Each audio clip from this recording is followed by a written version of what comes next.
The floor is now to Honorable Lydia Senra Rodriguez, 1 minute 30. Gracias, presidente. Bueno, para nosotros este documento que se ha discutido ayer en la negociación nos parece que es una resolución desequilibrada que tiene un enfoque básicamente eurocéntrico y liberal de los derechos humanos. Creemos que habría que entrar a valorar muchos otros elementos que son fundamentales para consolidar y avanzar en la democracia y en el cumplimiento de los derechos humanos. Voy a referirme a algunos de estos elementos.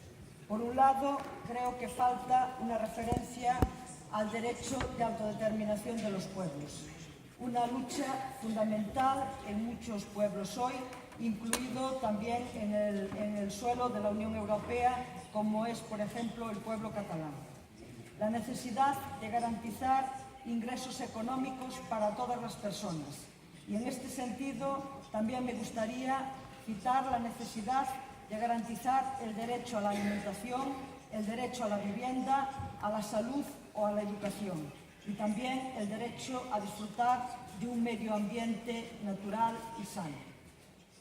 En tercer lugar, también ayer hemos discutido mucho en el proceso de negociación sobre la necesidad de alertar sobre la violación sistemática que está habiendo de los derechos humanos de las personas migrantes y refugiadas, y en particular en los centros de detención. Y creo que otro aspecto que le falta a esta resolución es considerar o valorar, condenar, mejor dicho, las intervenciones violentas de la policía en las manifestaciones ciudadanas reivindicando derechos para vivir dignamente.